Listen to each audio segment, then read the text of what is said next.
We are live. Welcome to Tesla Talks podcast, folks. It's early into July, but it's already the second week, or at least the second podcast in July. We have a special guest tonight, and it's not Franklin Motherfrunker. He's one of the staple guests on our show tonight. Yeah. But our special guest tonight is Wade Anderson. Thanks for coming on the show, Wade. Thank you. I was tricked into this. I had no idea what was going on. I can imagine, yeah.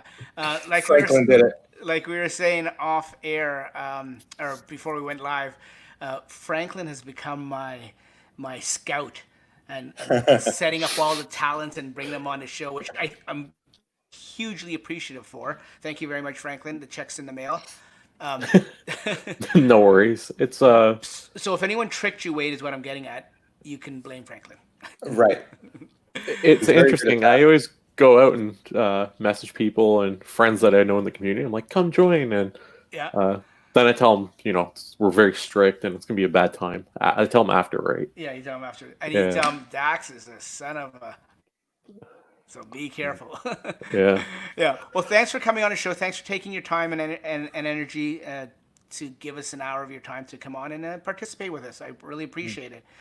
I hope you don't mind. I took the liberty, and I forgot to ask permission, but I put your website up here. Now, I should have asked you before I did this because your website, right? Right. And not, okay. Just wanted to make sure because in this day and age, who knows? Right. Now, of those three up there, Jonna Kreider actually wrote two of those that she put on my website. Yeah. But the one all the way to the right, that was one I wrote, which I felt very passionate about with climate change. Oh, yep. This one, yep. Yeah. Yeah. Oh, great. So you've got a website, you've got a YouTube channel, like we talked about earlier, and like we do on every show at the beginning when we have a special guest and stuff. We take a few minutes, a couple minutes to talk to our special guests, to get to know them type of thing. So you're no different. If you don't mind, we're just going to take a few minutes and just get to know you.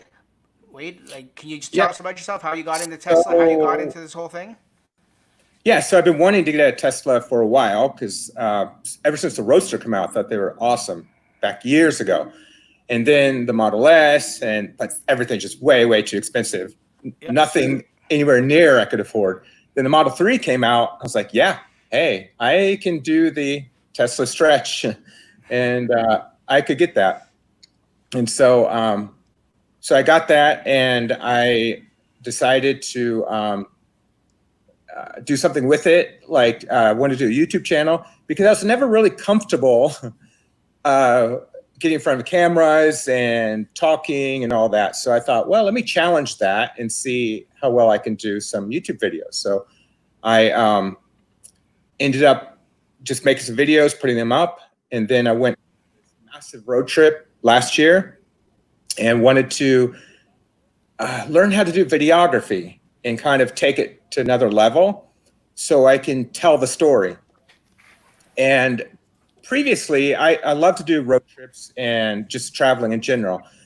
I had gone on a bicycle trip. I flew to Key West, Florida, rode a bicycle by myself from Key West to Alaska, 6,200 miles, or about 10,000 kilometers. And I would write every single day, and I'd take photos, and I would try to tell the story.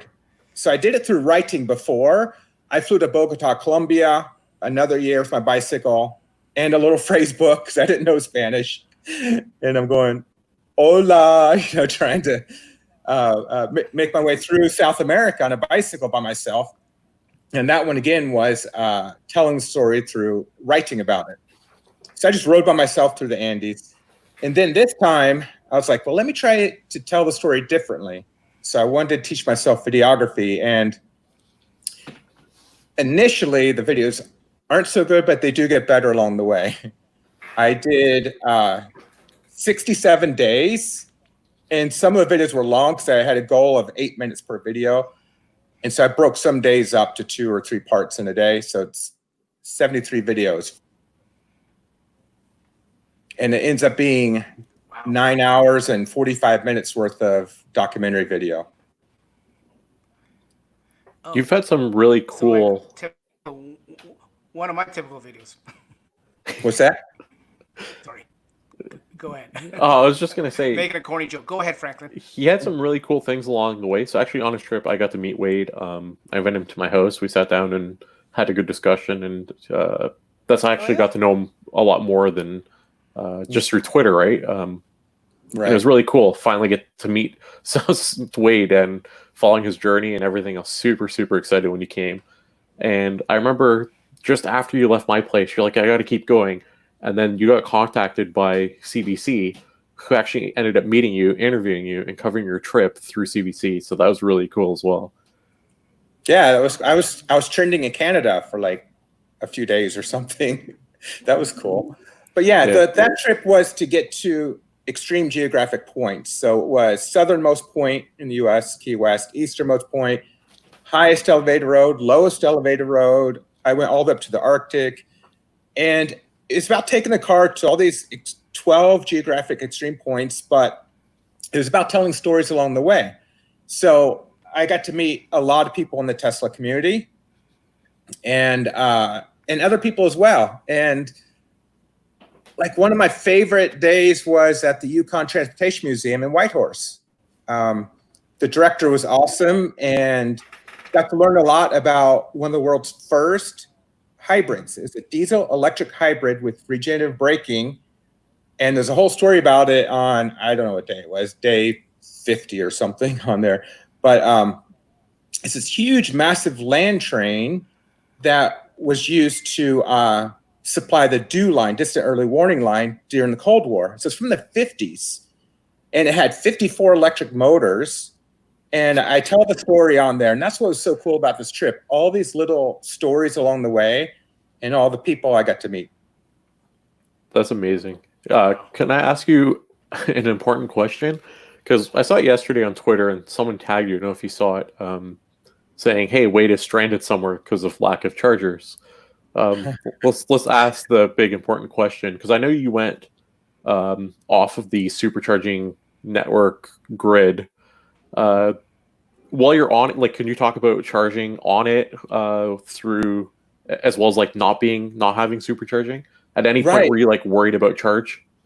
Yeah, so on the network, I wasn't concerned at all, but areas of North Dakota, there's nothing.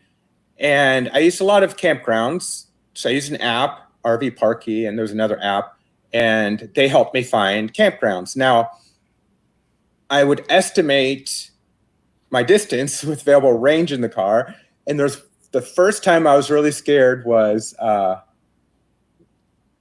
leaving North Dakota, trying to get into Montana. And I had to stop at some really old rundown RV park to try to charge. And I was there for like 8 hours because technically I could have made it to Billings, but the speed limit is 80 miles an hour. And it's like, I don't know, 100 degrees outside. So I have to have the AC on. And next thing I know, doing 80 miles an hour with the AC on, it went down faster than I anticipated. So I stopped at this RV park, got a charge, and then didn't make it into Billings till like 3 a.m. Because I needed like 8 hours to charge to finish that journey on that day. But overall, yeah, it's easy. It's just there's some areas where you still have remote rural areas with not much access. It's changing quickly. The route I was at in North Dakota, now there's superchargers across there. Well, look, you could have went across Canada when you came to visit me. Right. Now it's available. When you came, it wasn't. It wasn't, right. Right. So it's a huge change. And the difference is the way I planned my trip, though, I had to hit extreme geographic points. So I had to back down out of Canada to go to the geographic center of North America, which is in North Dakota. Yeah. And also the highest elevated road, which is in Colorado, and places like that. And the place I was probably the most nervous was in the Arctic. The roads had been raining, so they're muddy. And so you have more rolling resistance, and that cuts down on your mileage, basically. So I thought I was going to have plenty. And I was like, oh, yeah, And I was watching the thing go down, down, down, down. And I was getting really nervous. And then I started trying to hypermile. No AC, windows up, going really slow. And when you're trying to hurry up and get somewhere because you're afraid you're going to run out, and trying to do like 40 or 30 miles an hour or even 25 miles an hour, it's just prolonging the agony sometimes because you're going so slow. Yeah. But I rolled into a maintenance camp with 0% battery charge. So I remember you sharing that photo. Yeah. That's incredible. And then I went to their shop, and where they had their welder plugged in, we took a TT30 outlet and wired a 240 volt 6-gauge wire to it, because that was the only outlet that we had to use. And because it's an off diesel generator, it's a 208 volt system. So then we took my NEMA 1450, and we had to cut one of the blades to make it fit. But that was the only time we had to be creative, but we were able to do it. I tell you, Wade, you're my go-to. When people ask me about charging and I tell them about distance my car, and then they start talking about traveling, you're my go-to example of traveling with a Tesla. Yeah. And it can be done.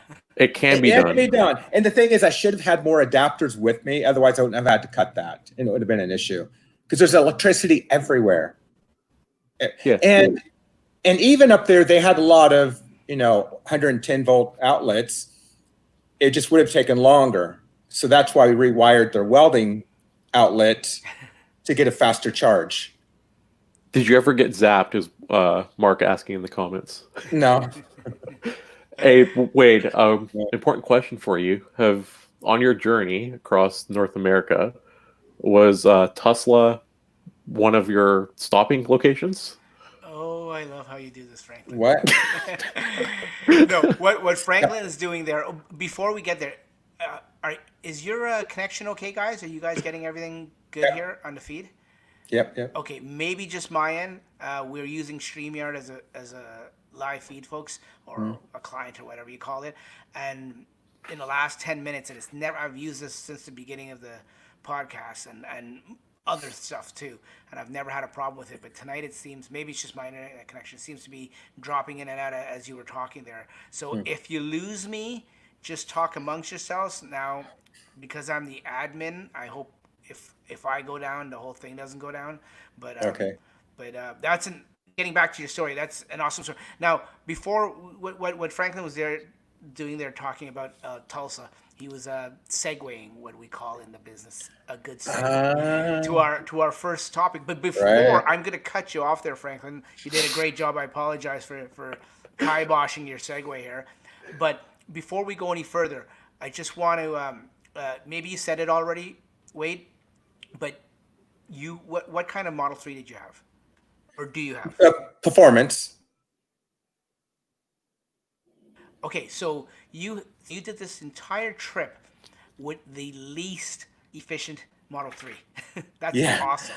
So and once again, folks, like Franklin's saying, if go ahead. Oh yeah, and I had the performance tires, which weren't practical for the roads I went on, but it did fine. Oh, true, yeah. So it just goes to show you, like, I mean, you can do it. It's absolutely doable. People need to get this whole range anxiety out of their head with electric cars. Right. Yeah. Like I've missed my connection. Getting back to the question about the topic about connection, I'm seeing them all the chats and everything between Franklin and Martin and everything all flooding in here now. So this is. I hope I don't lose you guys. So we'll move on. Thanks for sharing that experience with us and bringing us up to speed, Wade, about your background at Tesla and how you've come to where you are today. Thanks for sharing that with us. Real quick, Wade, do you plan to do it again? Yeah, good question. I was planning when the Cybertruck comes out to go from Prudhoe Bay to Ushuaia, which is northernmost to southernmost city in the world at the tip of Argentina. Oh, wow. But I met a guy, Martin, who's also planning to do that in 2 Model X's. So he was going to do it this year, and I was going to support him on that trip some. Oh, cool. And if you want, I can get you, it's Electrify Americas or something. I can get you this information. Great guy. I did a little session with him on my YouTube channel. But he's postponing that till next year. And I may be part of that trip too. Oh, that's amazing. the Arctic Ocean down to basically the Antarctic region. What's the distance on that? I wonder. I have no idea. I don't want to put you on the spot. It's thinking out loud. Yeah, it's rhetorical. Yeah, you have to look at a map, and it's like Prudhoe Bay all the way down to the tip of South America. Wow. It's a long trip. Yeah, I can imagine. That's incredible. Yeah, probably about 3 days? And yeah, and that's even more of a challenge. It can be done, but down there in the Patagonia region is going to be a bit of a challenge. And his thing is to help promote electrification everywhere. And he's going to actually talk to governments. He's got a social media team and a documentary team that's going to go with him and stuff like that. So that should be pretty awesome. Yeah, that sounds really cool. I think we're losing Dax. He's definitely cutting in and out. Right. It's getting a little bit blurry too on the video feed. I can hear it every now and then. I apologize, folks. Hopefully you can hear the audio, even if I do cut out on my stream. What can you do when you're live and you're at the mercy of the internet? What can you do sometimes? Yeah, exactly. So before we die here, let's get started with our first topic. Franklin and his segue was talking about Tulsa, Oklahoma, and stuff like that, and that's our first topic, brought to us by our friends at Tasmanian. Now, correct me if I'm wrong, guys. You tell me if you've been following this whole Wade, you were talking about the Cybertruck and everything. If you've been following this whole Cybertruck storyline of where they're going to be building this, and correct me if I'm wrong, did you guys not all think that it was a shoe-in, like it was locked up tight, that it was guaranteed to be Texas, Austin? Yeah, that's what I thought. Yeah, so did everyone else. I thought it was 100% done deal. Yeah. They're entertaining this just for the sake of, just because they want to have, whatever it may be. And now it seems more and more possible, right? Yeah, because I thought they were using Tulsa to leverage Austin to get a better deal there. But I think the political climate would be better in Tulsa, it seems like. Who knows? Yeah, I mean, you guys are exactly right. It could be any of those reasons. It could be leverage. It could be, securing future gigafactories or terafactories or whatever they want to call it. But in the news here, Elon took his holiday, I guess his holiday weekend, and went on July 4th, all the way down, I don't know all the way, but he went down to Oklahoma to visit the governor, and I'm not going to swear on YouTube. I'm going to try to keep this clean. But he went to visit the big effing field. That's what it's nicknamed or known as. And that's the place where they're looking at building this sucker. And they're talking about, if you're not familiar with the terms and agreements, I'm not going to go through it because it's a bunch of stuff. But he went down there and he made the governor put out a tweet. The governor's Kevin Stith. I think I got that name right. And he put out a tweet on the force, and then it put some pictures showing some Teslas showing. I think that picture on the left there under the tent is Elon. Correct me if I'm wrong, guys. But it looks like Elon. So it looks like they're getting some good support, and I think maybe, who knows, maybe in the background the Austin deal fell through and Tesla doesn't want to say anything, and now they've moved on. Who knows? There's so many different things it could be. What's your take on it, guys? I truthfully still want Austin. Here's my reasoning. So Austin is one of the fastest growing tech hubs in the US. Yep. And ideally, where they're building it isn't just like a factory. They're actually going to hire talent as well. And there's so much tech talent in Austin just because of how big of a tech hub it's becoming. So I guess because of that, that's kind of why I'm hoping for Austin. Yeah. But I guess it ultimately depends who gives them the best package, the best incentives, the best whatever is the best fit. I mean, Elon's a pretty smart guy. He's going to pick the best place for, or what he deems as the best place for Tesla, right? Yeah. And don't you think tech people will move where the jobs are? Regardless? I mean, Austin is a great town. If I had to choose somewhere to live between those two, I would definitely prefer Austin. That's a great town. It's a great city. But where's like Tulsa geographically? Isn't it better positioned a little bit farther north for distribution? Truthfully, I think the best place for distribution would be in Canada, like Ontario. There you go. So I get mine a little quicker. Right, exactly. You know, I'm thinking about everyone here, guys. Yeah. No, you're right. For distribution, my only reasoning was for talent, right? That's right. My only thoughts. Well, if I had to work there, I would want to be in Austin because it's an awesome city. But if you think objectively, for the best deal, for the money, to bring the price down of making it, you go where the best price is and ease of distribution, I would think. Yeah. And that's more central. You're right. I mean, yeah. I don't know. Dax? No, I agree with you guys. I'm just listening and getting the next topic ready. So if you want to just ad-lib a little bit, Franklin, and segue the next one as I get it up. If we're done with the Tulsa thing. Yeah. Well, I only brought that up and I led with that only because it's interesting. Yeah, I think when they do decide, the stock price is going to raise and the shorts are going to suffer even more. So maybe there will be a second round of shorts because the first batch is sold out. Did you buy some? Is that good enough, Dax, for you?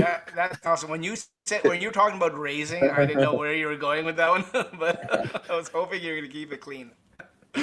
No, of course. To answer your question, Wade, so I was actually visiting some Tesla friends, social distancing within the GTA, and I got a message on my phone. I have another friend in the GTA, huge Tesla fan, and his name's Gary. He buys, I think he's in the chat tonight too. He buys like every thing that Tesla makes. Anything Elon makes, he buys. So I was talking to him. He bought like a bunch of pairs. I got some messages from people saying, hey, go check these out. And I was tempted to pull the trigger just for the sake of holding on to a pair for... I regret not buying the Tesla surfboard. Let's put it that way. Right. Wait a minute. So, they have a lot of money now, don't they? Sorry, I guys kind of... sorry, we talked over each other. I apologize. Yeah. Go ahead, wait. Oh no, I'm saying anything like that's a good investment because they resell for high dollar on eBay. Yeah, so that was my thought. I'm like, I regret not getting the surfboard. I got the flamethrower. The flamethrower is going for like 3,000 Canadian right now, which is crazy. What? So for like a $500 item, it's substantially more. So I got the flamethrower. I didn't get the surfboard, and I was like, man, maybe I should get the shorts. Not to wear. No. I'm looking at Mark Lindsay's comments. Is Mark Lindsay going to wear them? He's saying down they're going to fit. Hey, Mark, you have to. Okay, so Mark, you have to come on the podcast one of these weeks.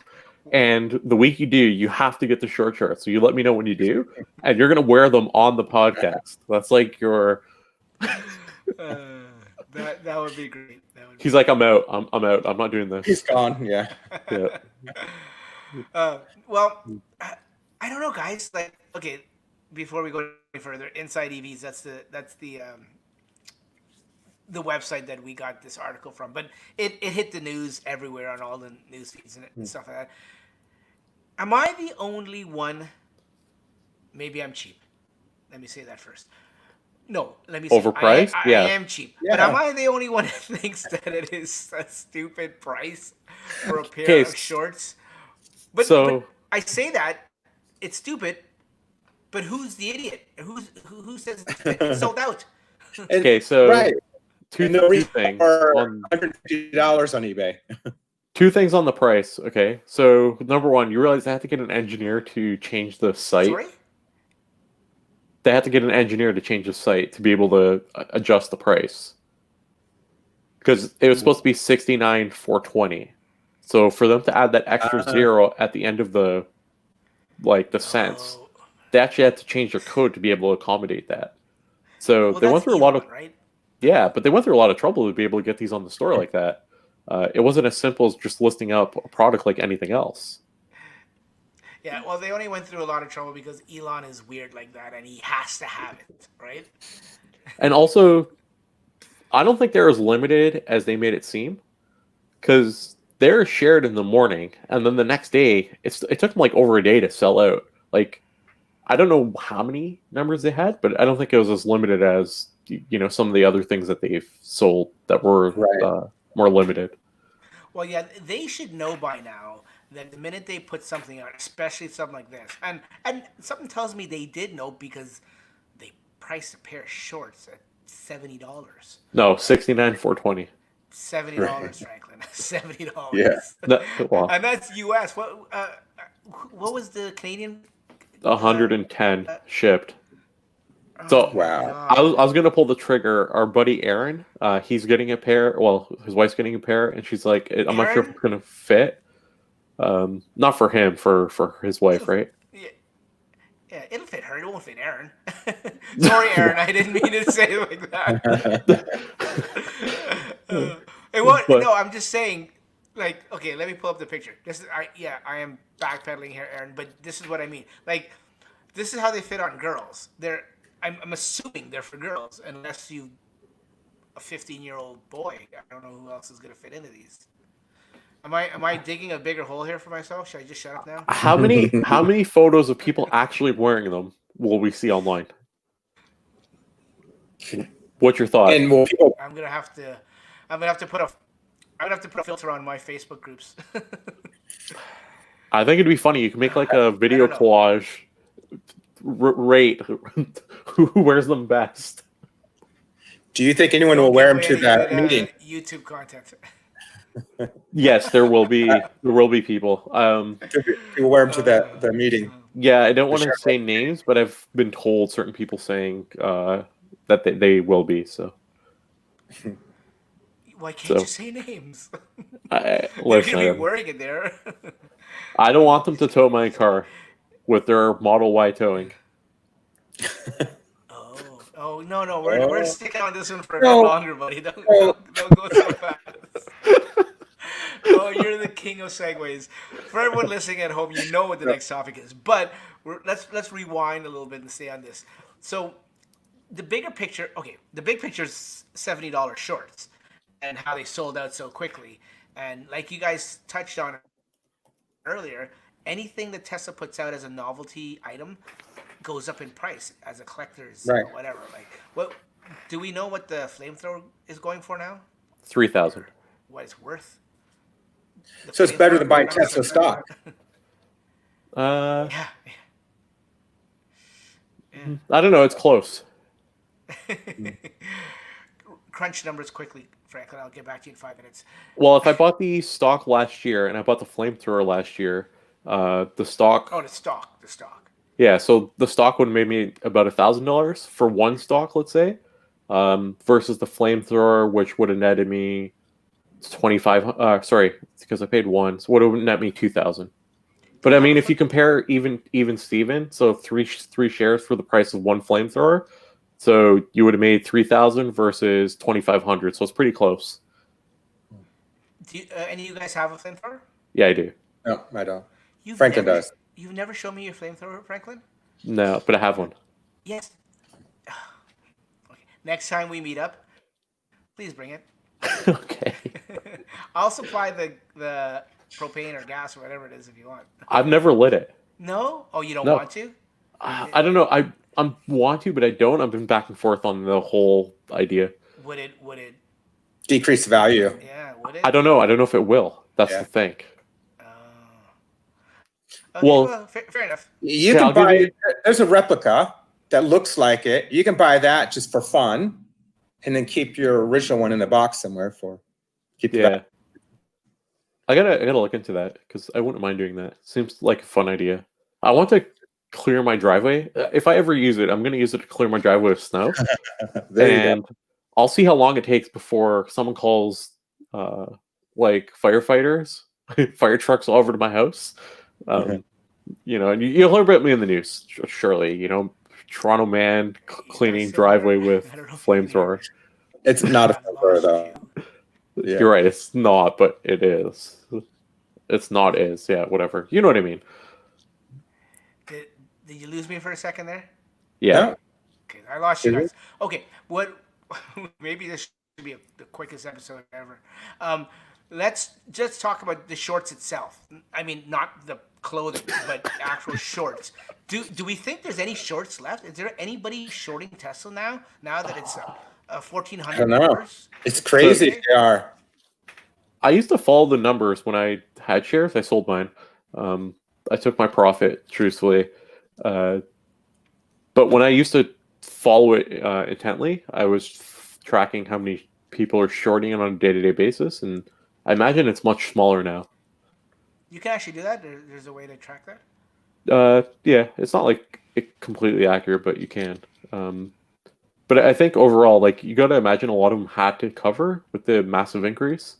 Also, I don't know if the share will, like, I don't know, it's tough because I always said this Tesla's a car company, but they're mostly a tech company is how I see them. So their stock for the longest time was undervalued. If they're a solar company, then they're overvalued. If they're a car company, they're overvalued. But now their shares have skyrocketed. Are they seen as more of a tech company, car company, solar company? You kind of see all their IPs come together. So I don't know where the value should truthfully land. I mean, if you factor in Intel has a FSD chip, NVIDIA has stuff like that, and you start factoring in their stock prices versus Tesla's, especially considering Tesla has all their own FSD chips. They have really good software, and then obviously they have the battery tech, they have the cars. So you start factoring it all in. Their stock was way too low for, like, probably the last year, and it's finally raising accordingly. I just don't know if it's raised too much, right? That's the big question, right? So I don't know. I think for the first time it could be, it's definitely not undervalued. That's for sure. Right. Do you think it's going to come down again? Do you think it's like shot up too fast? Because it did that before. It went way up to like 970, then came back down. But now I'm hoping for it to drop. I want it to dip so I can buy back in. So you can buy it, right? Yeah. I mean, I know people are like, "Oh, I got to hold for forever," but the way I see it is, you want to take your profits on the highs and then buy on the lows, and I don't know. That's my philosophy, right? Like, I still believe in the long-term mission of the company. I have a whole fleet of cars on order. I don't know how much more I can help them, right? So, right. But that's the gambling part. You never know when is it going to be at the high and when's the low. So I think that's it too, right? It is a gamble, and you want to be wise about it. You don't want to put all your eggs in one basket, obviously. And if you have an opportunity to, like, if you don't need the money, great. If you want to cash out, I don't know. I don't have a problem with that. Yeah. I'm not shorting them, if that's what you guys are wondering. Like, I think it might drop, but I'm not going to short them. I'm not that dumb. Right. Yeah, no, that would be. And that's why I asked a question, like, who in their right mind, unless you just have an ultra hate on for Tesla and Elon, which there are people out there. Don't get me wrong, there are many people out there that, for whatever reason, personally don't like the man, and at any corner, any turn, will go against him or any of his companies. Anyways. Well, you want to stock the short? Nikola? Sorry. That. Yeah. Oh yeah. Yeah. I mean, exactly. That's the one to be shorting. Yeah. Short right. Something. It's all the shorts. Short Nikola. Yeah. I mean, it's a pretty good thing. Yeah. It's a pretty good bet. Anyways, moving right along. Let's talk. And you segued it a little brilliantly again, Franklin, but I forget what you said. But we're going to talk about going back to Inside EVs. Talk about the Model Y.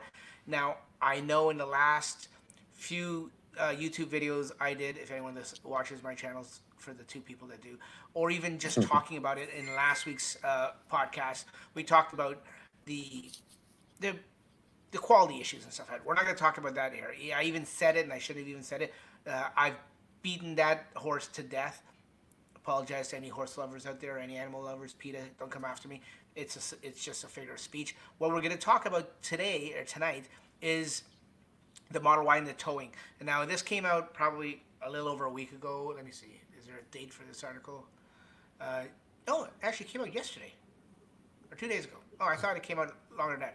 Anyways, what it's talking about is, I don't know if anyone's been following the Model Y and it's for towing reasons and stuff like that. I have been, because I like to know how much things tow in SUVs and trucks and stuff like that. So when it first came out, I'll just give you a little background. When it first came out, it said that it was going to tow. Oh, well, actually, let me back up even more to the beginning. When it first came out, it didn't have a tow rating at all, and it scared people because we saw some prototypes driving down the road in California with little flaps in the back bumper where the tow hitch would be. So we all suspected it would tow, but then no word of towing for the first little while, for just before the shutdown. So that worried some people. But now, so then they finally, about a few months later, after the whole pandemic, not that it's over or anything, started talking about towing, and they came out officially on their website and in their owner's manual, and they talked about how it was going to tow 3,500 pounds. But it was only going to tow 3,500 pounds with the 19-inch wheel configuration. And if you got anything other than the 19-inch wheel, it was going to go to get lower to 2,300 pounds. So that freaked out a lot of people, and people wondered why. And here's some screenshots if you guys are watching. Right. Yeah, why? Do we know why? No, there's no rhyme reason. They didn't say anything. Some people speculated it had to do with maybe the 20s and 21s couldn't take the weight of towing, but no, I didn't see that. I'm no engineer or anything, so I couldn't say yay or nay whether that was a good reason or not. But finally, just days ago, I guess, or a few days ago, they updated their web. If you click on it here, right here. Have we lost him, Wade? Wasn't a good thing. Yeah, he's coming in and out. So, no, are you here? Can you see it? Now you're back. Yep, we got it. Am I here still? Yep. Okay. Yeah, that was stupid of me. I tried to click when my internet and my connection is weak as it's been all night. I tried to click on a link. That was stupid of me.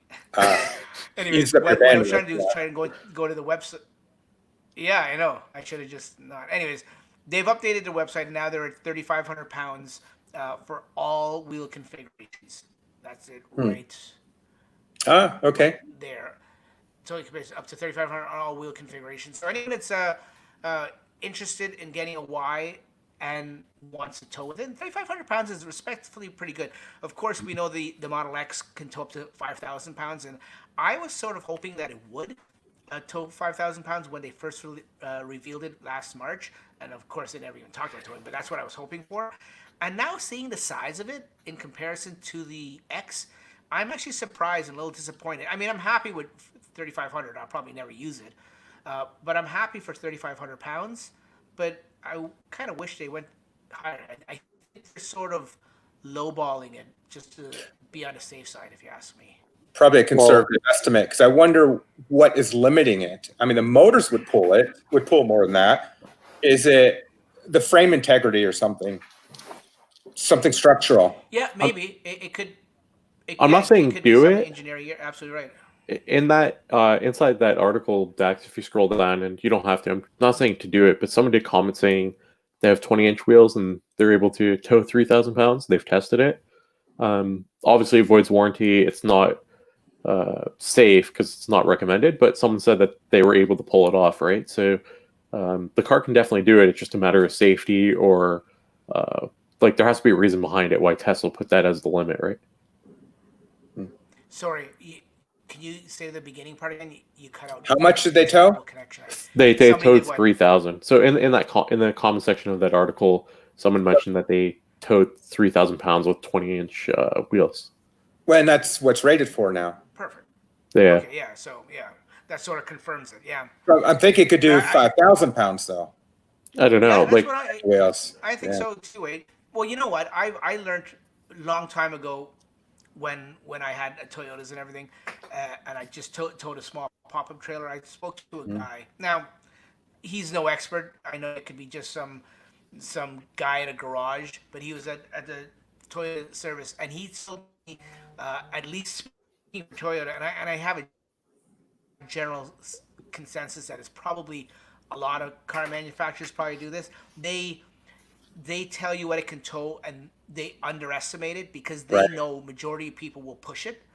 Right. So if you say, for example, 3,500 pounds, people will either go exactly 3,500 or they'll try to cheat a little bit and go a little higher than 3,500 pounds. Well, so they put in that little buffer, little wiggle room. Yeah. So you got to imagine when the Cybertruck gets released, someone out there for video content is going to try to push that truck to the absolute limits of what it can actually tow.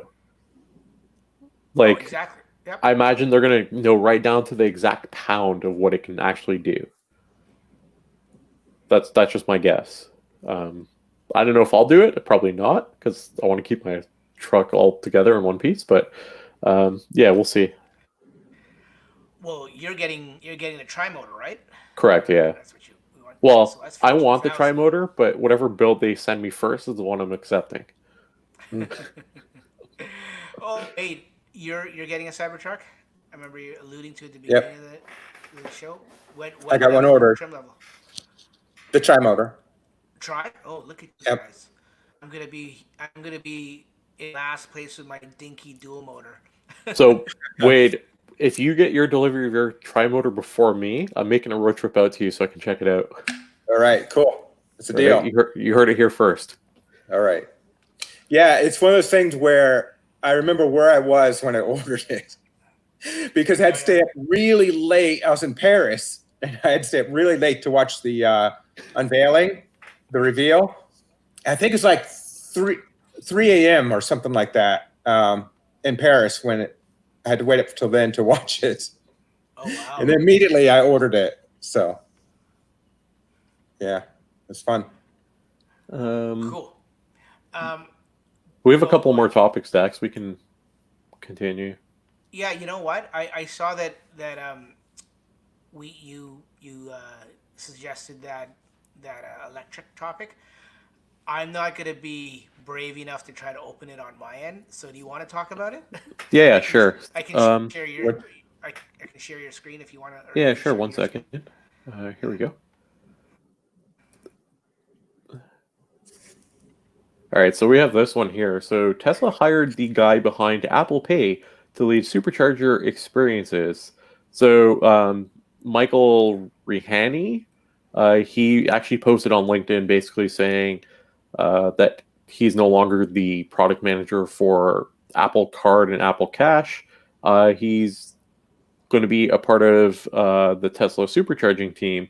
So they basically kind of speculating what difference can he make for supercharging, especially with his expertise in terms of like touchless pay and stuff like that. You have to think about it this way. Tesla's already the absolute best experience you can get when you go to charge up your car. You plug in, you unplug, and you leave. I've had some where I had to prepay and I still couldn't get it to work. Their app just was buggy. You have to pull a card. Yep. It's just not a smooth experience. And we're talking to Wade. He's like the best person we can have on to talk about that with. But I think Tesla's experience was already so smooth. So obviously bringing him on is not a bad idea. I just can't imagine how he's going to improve it any more than he already has. Just for fun, I did check the bottom comments, and you can see the top rated one. Make sure all fossil fuel cars blocking supercharger stalls are removed immediately. So I don't know what they're going to do. Set them on fire? I don't know. In somewhere in Asia, was it China or Japan or I don't remember. They had these things that were in the parking spot that was blocking it, and then it would go down for your car. So only a Tesla could use it. Do you remember seeing something about that? Yeah, I remember seeing that. Yeah, and I don't know what country it was. You're right. I want to say it was a Asian country, but yeah, it didn't really come over here. But I wish it would have. Right. Okay, so people blocking chargers and then broken chargers that aren't fixed timely. Yeah, you guys are touching on exactly what Mark said. He always provides such good feedback in the comments. When chargers don't work, you have to unplug and try another one, or the charge rate is too slow. You don't know until you plug in. So I guess that's maybe one area they can improve. Telling you ahead of time which ones are broken, or speed rates based off the average speed of the last 10 people who plugged in or something, right? Mm-hmm. Yeah, you know what though? I know you don't want to admit it, Franklin, but like you're saying, Tesla has it down pat for supercharging and the ease of use, but Apple also has it down pat for tapping and just making it easy, dead simple. You just either with your watch or your phone, just tapping it, NFC, just super simple. So would the two of them together? I mean, was he hired for his e-commerce experience of it? So, like, are they trying to? I don't know. So maybe if you don't have a credit card on file with Tesla, and maybe you're renting one through Turo or something, then you'll be able to use the network using a credit card. So other people with a credit card could pay. Oh, do you think it's going to get to that? Oh, maybe you're on a road trip. You could split it between your passengers. Or maybe another way to pay option. Yeah. Sorry, I don't know if you guys can hear me. Yeah, go ahead. Yeah, okay. No, I'm just thinking maybe he's hired for the robo-taxi part of it. So when there's a robo-taxi and it needs to charge at superchargers, who do you you know what I mean? Like, who do you charge it to other than that person? Like, maybe, like you said, maybe you want to split the bill, like how Uber does it. Maybe we're going to see a Tesla card. So not the card you use to get in and out of your car, but like a payment card where you can use to buy stuff, like charging and all that sort of stuff. And if you're a frequent user of the Tesla, like I imagine if you're going to use the Tesla robotaxi fleet, it's going to be all on your phone and you have it ahead of time. So, okay, never mind. Scrap my idea. Well, there's nothing wrong with that. But what happens if, let's say, you rent one through Turo? What do? What does the person, if you want to rent one for a week, it's not your Tesla, so you don't have a credit card on file to use the supercharger. What happens in those cases? Well, I remember when I was going to rent mine when I was down in Cali last year, and the guy actually had free he had a certain amount of kilometers or miles that you could use, but he did have free supercharging, and you could use it, but you paid a little bit more to rent it. When I was looking, and I ended up not even using that one, but that's the one I had reserved, and then I ended up canceling. But when I was selecting it, I was choosing different ones. The ones that were cheaper for the day rental that was cheaper, it's stipulated that you were responsible for the supercharging for your own costs. So I don't know how it would have went if he would have incurred the cost on his card, and then he would have billed your credit card or something. Right. Who knows? So I guess my thought process is they might be working on something where anybody can use their phone app to pay or a credit card somehow at the site. Or somehow maybe on the touch screen, entered in, like you're paying online. The bill comes up on the screen and you can type in credit card information and pay so somebody else can pay in the car. Yeah, maybe. I don't know. I don't know. I think there's a lot of possibilities. You see, my original thought was like there'll be a card.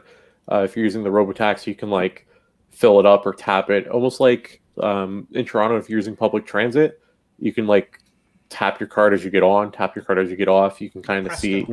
Yeah, it's a Presto card basically. Because in my mind, I imagine tons of Teslas driving around everywhere. So you can just like flag one down, be like, hey, I want to go here. So you don't have to like constantly go into the app. You can just kind of like tap your card. The card takes you, tap it, you get out. This also might help the non-tech savvy people who you might want to attract to be able to use your service a lot easier if they can just flag down a car.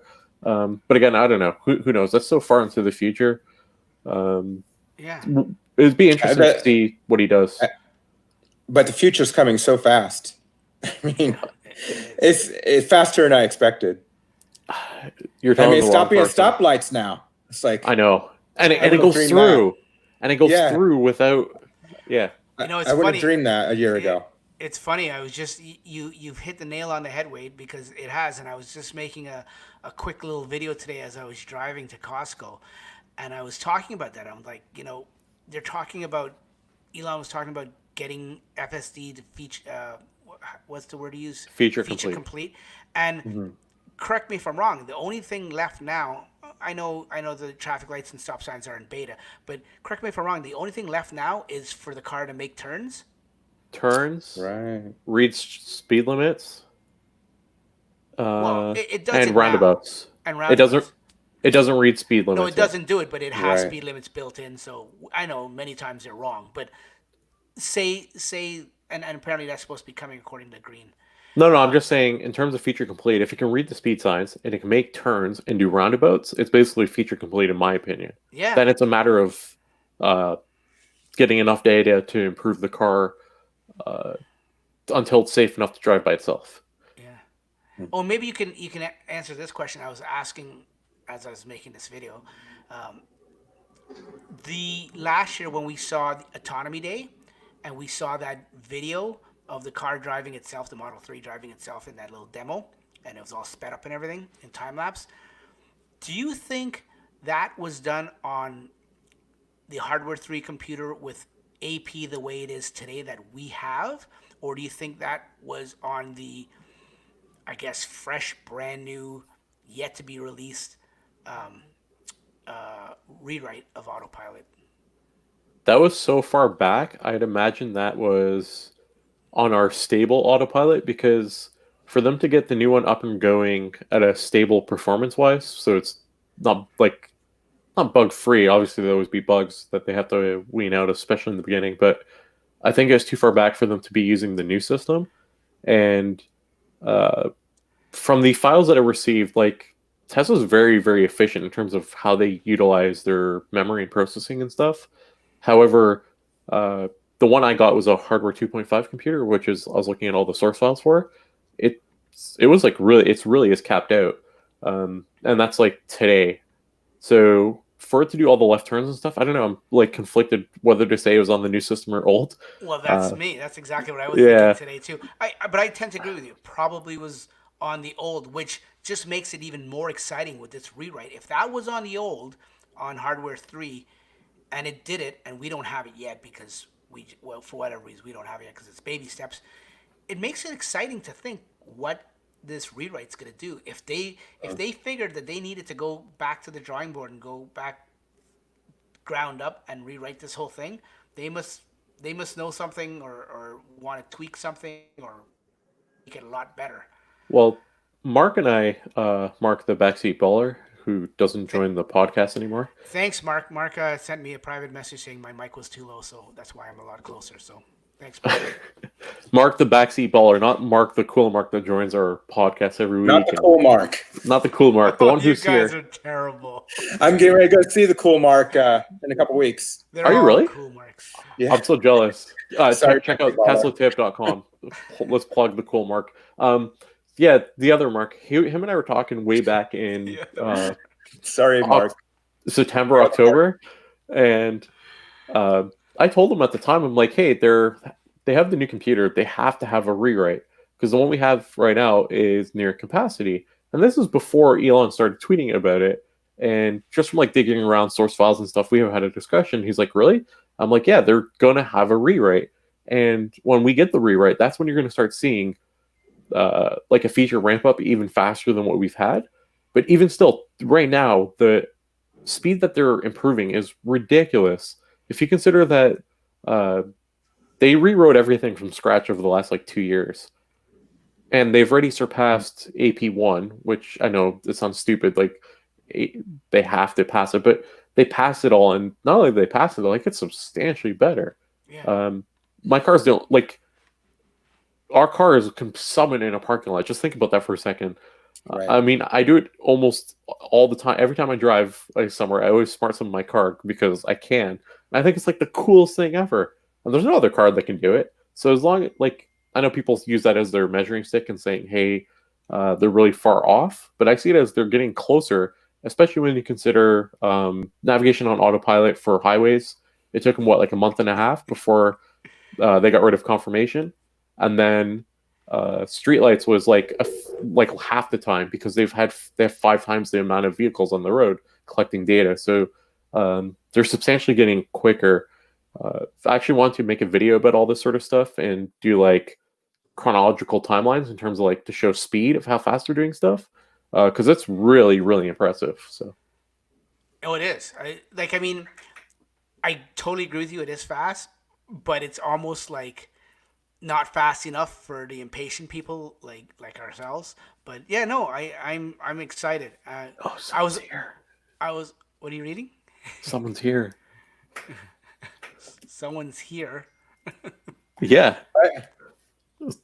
Someone joined the chat. He's actually here listening. Okay. Somebody's in the chat?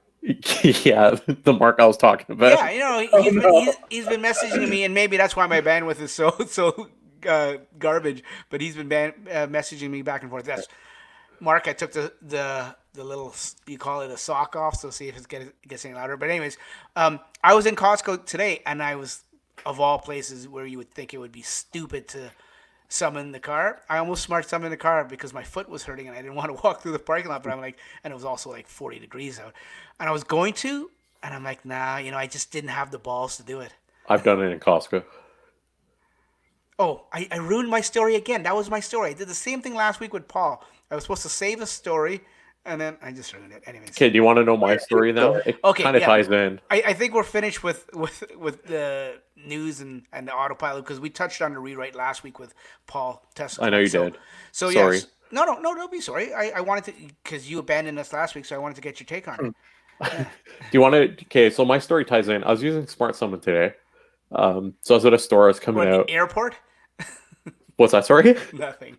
No, listen. I push Smart Summon to its limits, but my car's like very aggressive when it Smart Summons. I think maybe, I don't know.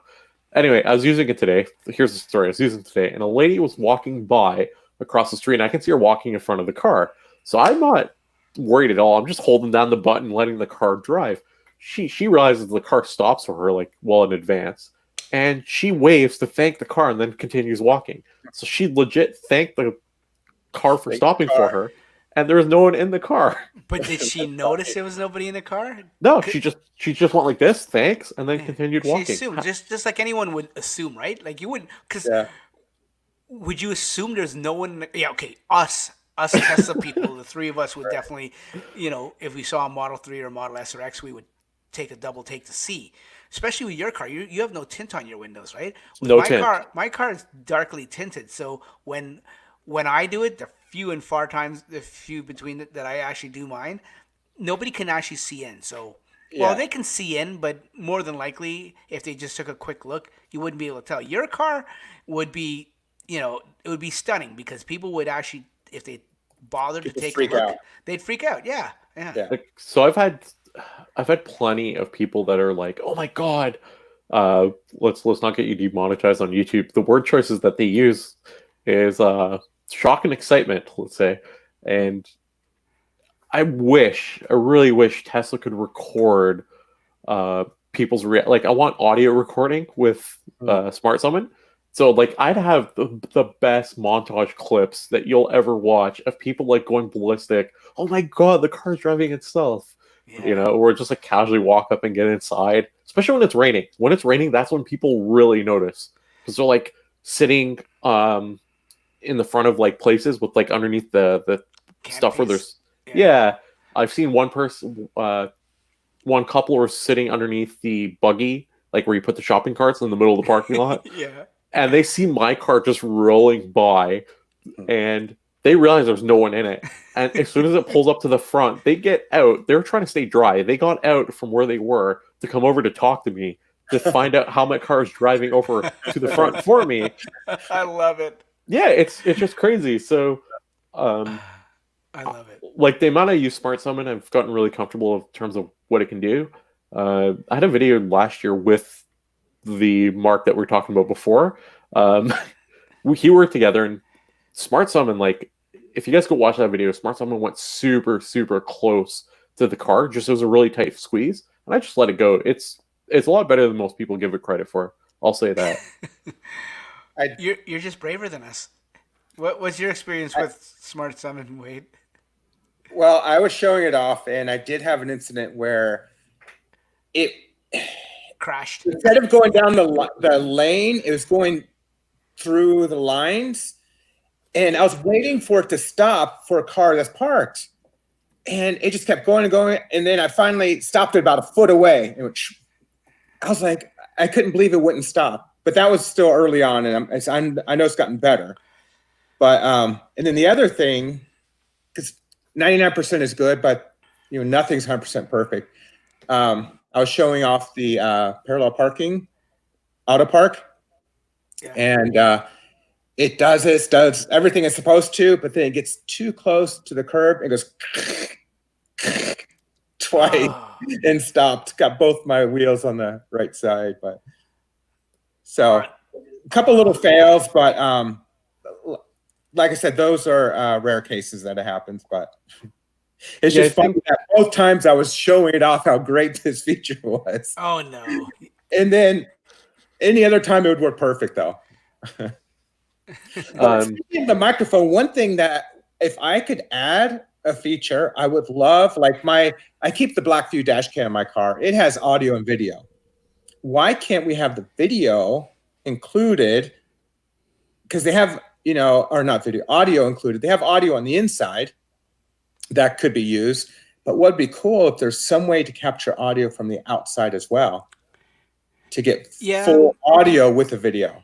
So it would be cool, but I suspect it's a lot of privacy issues that they don't want to touch. Here's the part that's really interesting about that.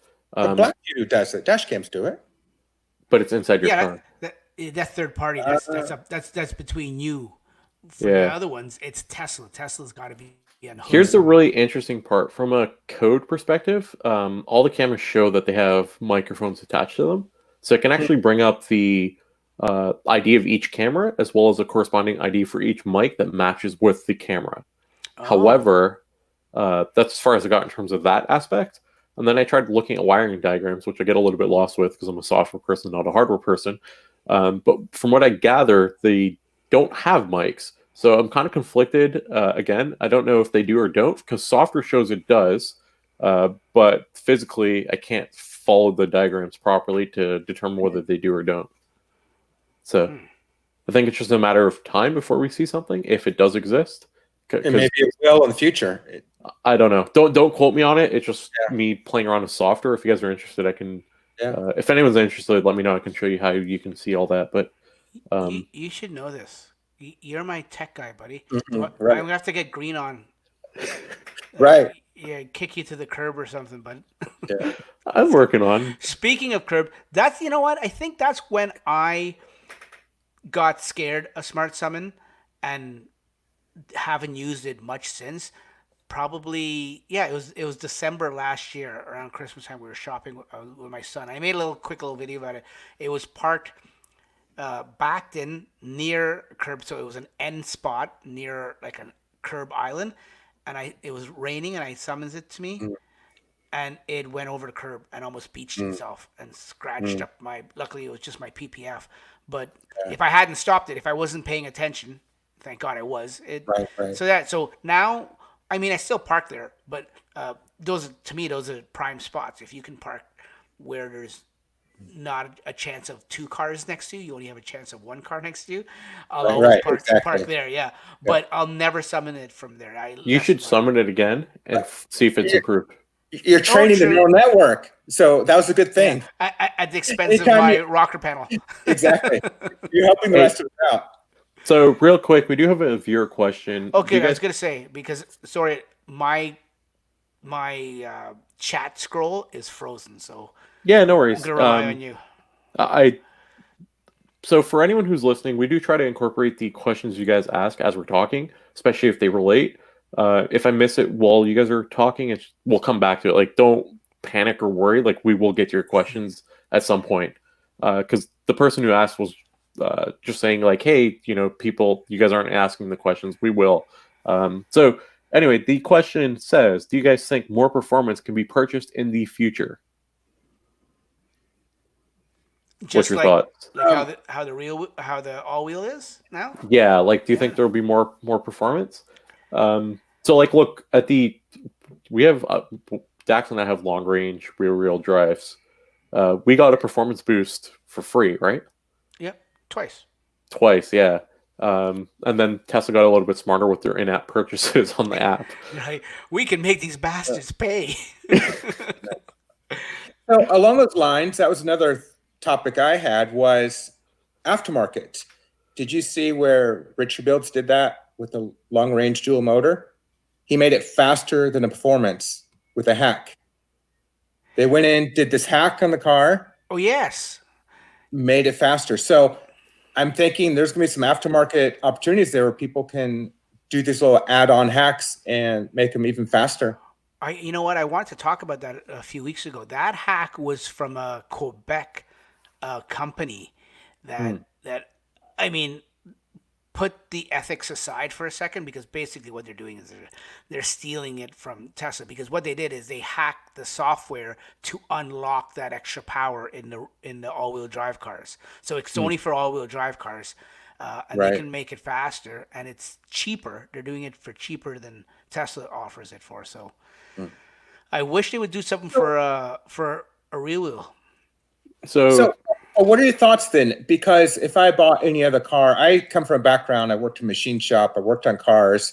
I used to do all kinds of stuff, rebuilt engines, stuff like that. So I could buy any car and modify it, make it faster, because it was my car, I owned it. So that was a big sort of dilemma with Tesla. Yep. People are not allowed to, I guess, modify them and make them faster on their own. Yeah, and that's the whole issue that Rich Rebuilds had, right?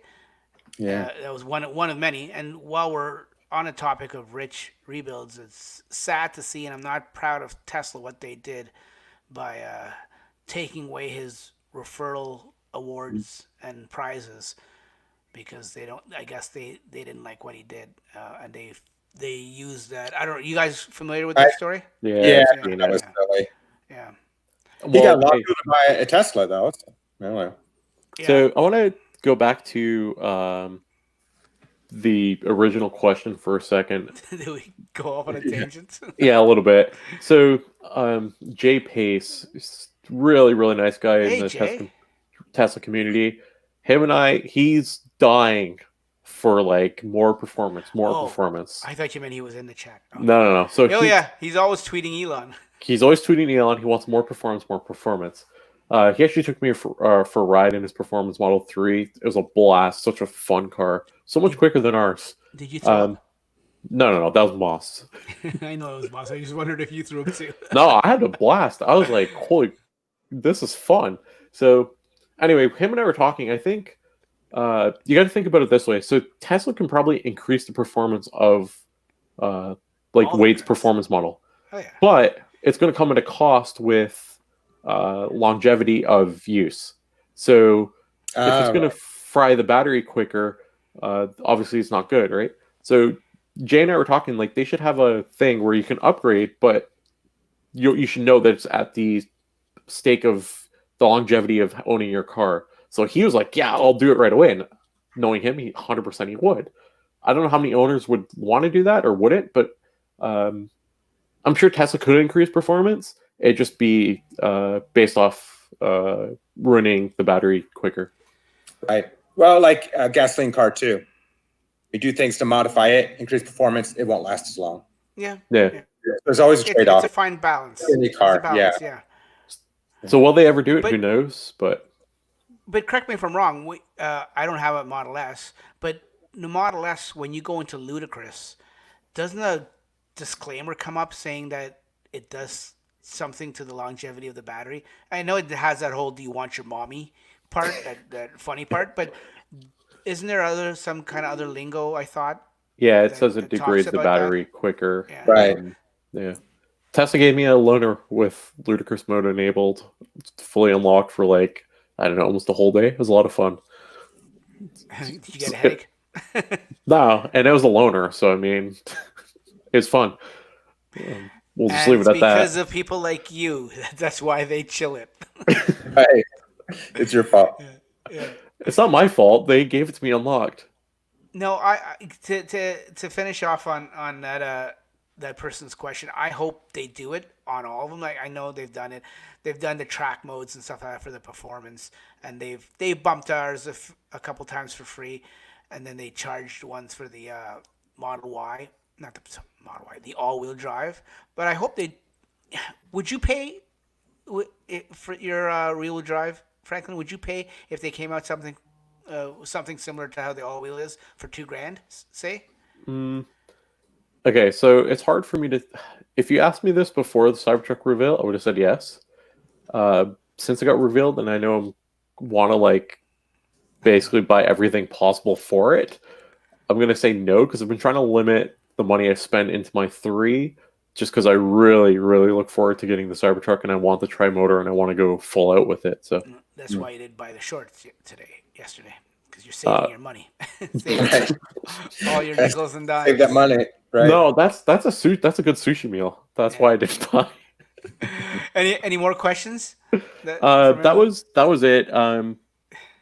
I'll just cover real quick what Mark said on it because he always gets really good thoughts. Right, if you mod your tests, you're going to lose over-the-air updates, which is a huge loss. Yeah, so I know some people who had modded S's, they had to do manually updates, which is a pain. And then he wouldn't increase the performance of his Model 3 if it wasn't recommended by Tesla. And I imagine a lot of people would say the same thing. I mean, I'm sure there's some people out there who'd say, who cares? Like, if I have the car for half the time or a quarter of the time, I want the best performance possible. But, yeah. Well, like the Tesla Racing Channel, that guy. All he does with his car is he races it. It's a gutted Tesla. So he's the type that would want to modify it and make it as fast as it could possibly go. Because all he does is he races his car. Oh, the young guy, the guy right. The track, yes. Yeah. People like that, they're the ones that would want to open it up and get it as fast as it could go. Oh yeah, for sure. And going back, I was talking to my buddy Moss. Check him out. Garage Moss on Twitter, does everything for Tesla and the GTA, non-paid advertisement. He's just a really good friend and does great work. I was talking to him. He got his car wrapped. Yeah, you can go check it out. It's up on Twitter right now. Oh, cool. I gotta check his wrap is, I don't know. His car before was like the best looking car I've seen. His wrap looks amazing. Oh, I gotta check that out. Yeah, it's so cool. It's a gray white. So it's gray, but it's under certain light. It looks white. It looks really cool from photos and videos. What? I'll go look at it. I'll get to see it firsthand this weekend when I meet up with him. But I was going somewhere with this. Oh yeah, so his wrap looks so cool, and I'm like, I want to get a wrap on my car, a full car wrap, and I'm not going to like disclose what I want to get in case I end up doing it. So it'd be like a big surprise. But I told him, like, I didn't want to spend more money for my car, but seeing his wrap, I'm like, man, I'm so tempted to go get one. So we'll see. Right. So easily influenced, young man. Yeah. Pretty much. No, I hear you. I don't blame you. No, if you can protect your car a little bit. Well, I have nothing on mine. Like, I have like, mine's just straight from the factory. No PPF. No. Yeah, you're like Paul. Yeah. It's an OG. So, can you, before we go, we're going to wrap it up soon, unless any of you guys have any topics or any experiences you want to talk about. If not, if you do, let me know. Did you have any cool stories, Wade, or no? Most of my cool stories are from that road trip. And there's a lot of them. Yeah. I mean, I guess one of the coolest things was realizing they had hybrid vehicles with regenerative braking in the 50s. What? In the 50s. Remind me, I'll send you a link to this one video. Yukon Transportation Museum, they've got one there, had 54 electric motors because there's a land train with 54 wheels and had regenerative braking. Diesel electric hybrid vehicle. It's huge. Wow. And I parked my car right beside it. So that was a really cool story to learn about that. And I became friends with the director there. Her name's Jana. But yeah, and then just a lot of people I met along the way on that road trip and all the stories. It was just so cool. But that's probably one of my favorites from a tech standpoint. It's like early Prius. From the 50s. Hey, we have one last viewer question, Wade. Okay. Yeah. So Mark said he's going to get a wrap once his paint is scratched up. So I know you said you're going to be meeting him in a few weeks. I think he's asking for you to help him get that wrap. Was that a question though? I don't know. Will you do it? There's the question part. Will you do it? Take a couple of keys to it. It won't look very good, but I want to try anything once. He's gonna put like Tesla Social written into the side of his car. Yes. We're gonna go get discount wraps and just get all different colors and just stripe it and do get creative and. Okay, we got a good question from Tesla MD.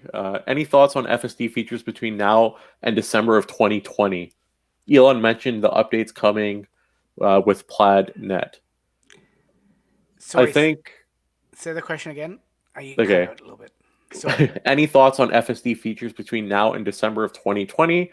Elon mentioned the updates coming with Plaid Net. So, big ones we will see. My prediction. We're going to see what he calls a reverse summon. Yep. So you're going to be able to stop your car in the front of a lot, click a button, and it's going to go park somewhere. Who knows where it's going to park, but it's going to park somewhere. We're going to see turns, and we're going to see reading speed signs. I'm going to keep it safe. I'm going to say with those three, which is still huge. Don't get me wrong. Say, right. That's a mouthful. Right. Yeah. I think we will see that. Huge. Reverse summon alone is pretty big. It's got to go find a spot and park itself. I think for that, they're going to have to increase so they're going to have a ridiculous increase in bandwidth, because I imagine they're going to want to send pictures back to the owner of where the car is parked, because I don't know how many people use it otherwise. Well, it's going to be probably the same distance as regular smart summon, probably 200 meters. So you'd watch it. So you'll be able to see. It's not going to be, the range ain't going to be that far, I don't think. Which may defeat the purpose. I know. I am what I am. Thanks for that question, Tesla MD. Hope you like your, if it's the same Tesla MD I'm thinking of, hope you like your tires. And we'll leave it at that. Any more questions before we wrap it up? I think that's it. Just Mark's going to get duct tape wrapped, so can't wait to see that. That's it. That's all. I'm really good with duct tape. I'll help you with that. All right, there you go. So. Wade, thank you so much for coming on to the show. Thank you. I've wanted you on for a while, and Franklin's pointing to your picture, that creepy picture he's got behind him. Where can people find you if they want to get a hold of you, Wade? Well, I'm not big on plugging myself, but I really liked that road trip, and that was something special for me. And some of my favorite places, and the people, like meeting Franklin and meeting all those wonderful people. I met 70-some people from Twitter, the Twitter Tesla community, in real life on that road trip. Wow. And just some amazing experiences. I love the Arctic, and that was day 44. I still remember that. That was a fun day of just being up there by myself, getting to see a moose. So I got a great video of a moose going across the Arctic tundra, going into this Arctic pond and feeding, and just all kinds of great experiences I just like to share with people. But that's Tesla Social, youtube.com/Tesla Social. Yep. It's my YouTube channel. You got to check out his videos. It's like you said, it was 9 hours. How many videos in total? Yeah, so 73 videos. They average around 8 minutes a piece. So they're not so good at the beginning. I'm sorry, but I was learning along the way. Yeah. Hey, I'm sure it was good. You can find him on Twitter as well. Search for Wade Anderson. There'll be 5 different accounts that pop up. They're all him. So it's Tesla Social C with a C at the end. Yep. And then Wade Anderson are the two I use primarily. Perfect. Primarily, keyword. Yeah. Dak, where can people find you? Me? Oh, yeah. People can find me right where you're looking at Dax M on YouTube. And then I lurk around on Twitter every now and then. And of course, I can't believe I'm telling you this, Franklin. You've suckered me into doing this. And of course, on Facebook, I'm pretty active on Facebook. If people haven't boycotted Facebook yet, on some Model 3 Canadian groups, Model Y Canadian groups, that's growing pretty big. And the Cybertruck group is getting huge. Last time I opened it up, I hadn't been there in a couple of days. I opened it up and it had like something like 83 new people were waiting to be approved to get into the group. It's like 80 something, I forget. Yeah. All right, so I won't promise anything. I might join and be a contributor of your Cybertruck group, okay? No, sure. Yeah, you don't have to. I'm not. Yeah. But speaking of Cybertruck, I'm going to do this. I want to show everyone my new shirt. I don't know if you can see that there. I got my buddy Rob Spreitzer to make that for me. So if you guys want shirts and you're in the GTA, let me know, or let Rob know. He can make it for you. Franklin, can you show us your shirt and tell us where people can find you? So this hasn't turned into a shirt thing. But this shirt here is Tesla owners of East Bay. My buddy Chad actually sent it to me. He sent one to Dax and a couple other people in the community in Toronto. Thank you very much, Chad. Yeah, Chad's such a nice guy. So we've actually, it's so like I met Wade. I was supposed to meet Chad this summer. And it's so cool to meet all the people that I've met through Twitter and through Tesla. And Chad's pretty cool. Yeah, I've never met him, and I'm like dying to meet him. But he sends us stuff. Like when I say us, I mean like our little group in the GTA, and then we like send him stuff back, and it's like a give and take. And I don't know, it's just such a cool friendship that we've developed. But yeah, this shirt that I'm wearing today is Tesla owners of East Bay, so check them out. They're a really cool club. I'm actually a member, and yeah, there's such a cool group of people. You guys are shirt shaming me, so I had to walk into my closet to. There you go. East Bay, yes. East Bay, there you go. If I knew, Franklin, we should have talked about this yesterday. I would have worn my East Bay shirt too. All right, Dax, I'll make you a deal. Next week, I'll wear one of my Cybertruck shirts. You wear the East Bay, we'll flip. Okay, there's another one. You missed a point there. Oh, there's another one there? Oh, another one. This is, oops, wrong way. This way. Arizona one, and I've got San Francisco one, so. Wow. Anyway. He's trying to collect all the different club merchandise. Yeah. He has like a checklist. Sounds like somebody I know. Yeah, I don't know who. I don't know who either. I'm not wearing one, so I had to go show you mine. Folks, thanks very much for coming on. Thanks very much for listening. All the people at home, the handful of people that actually watched this live and bared with my internet going up and down and everything. I apologize. I'll try to do better next week. Anyone listening the audio version, you're probably listening on TuneIn or Apple Podcasts. But now, starting this week, I guess if you're listening, you won't be able to do it till next week. So even though it's starting this week, you can listen to it on Spotify and the Google Podcast service. So Google, Apple, TuneIn, Spotify, and YouTube. We're expanding, folks. Oh, what do you have there, mister? I just want to show this off. This came from Franklin. Thank you, Franklin. Oh, no problem. I remember that. Oh, frankly, thank you. Thank you, Franklin, right? Yeah, from the referral song. Yeah. So that's cool the song. one I brought to Aaron's place. Yes. And then I told you I was doing a giveaway, and Wade was the one who won it. Awesome. So now Wade has it. Yeah. Oh, cool. Yes. And if I can give you 2 minutes of your time, I'll show you. I've got this in my garage. That's all those photos of all the Tesla owners. No way. You saw that, right? Let me zoom in on that. Hold on. There you go. Oh, wow. Look at that. People at home, if you're listening to this, you have to go to YouTube and see this picture. It's at the 124 mark. So several people I know are in it. I'm in it. I'm not sure who else submitted photos for this. Oh, my God. I'm in it somewhere. Yeah, Franklin's in there somewhere. Oh, yeah, wow. somewhere. I don't know where, but I am. How many photos is that? A lot. Oh, sorry. I didn't mean to put you on a spot. I thought maybe. I don't know. Count now. Just kidding. 952. Dex, we have time to kill. Okay, you talk about something, just like a normal Tesla video, and we'll be good. Yeah, I know exactly. Yeah. So, he's making fun of me. Oh, there's Elon. See, he wanted to say hi. Yeah. Franklin, you wanted to get Elon on? Well, there he is.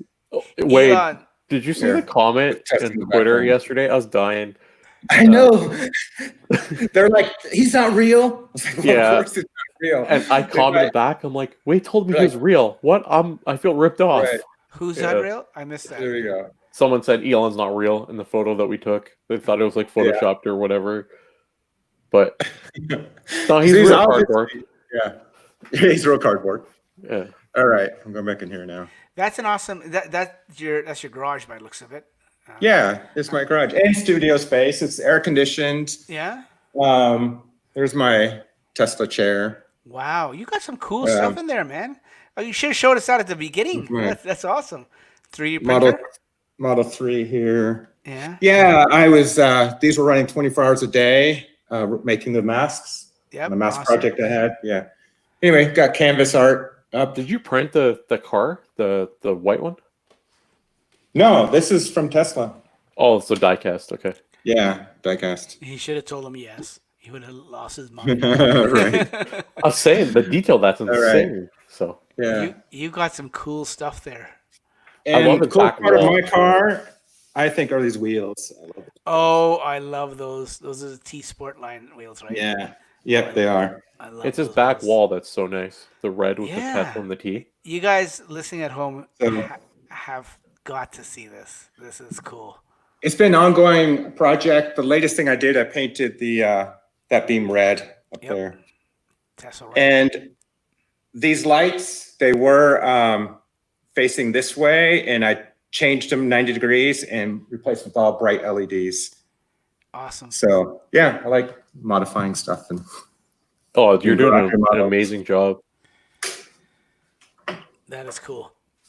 Anyways, folks, thanks very much for watching. Thanks very much to our guests who participate and taking their time. Now that I've taken up an hour and a half of your time, boys, thank you very much. We will see you here. And you know what? Actually, I'm going to be honest and tell you guys next week I won't be around, unfortunately, but you'll catch us the week after, and that's when you'll be able to get all the audio podcasts on all those other 4 or those 2 new services I mentioned. But thanks for watching. Sorry, I should have taken you off so we didn't watch you sit down and everything. Thanks for watching, folks. We will see you on the next one. Take care. Bye-bye. All right. Bye. Thank you.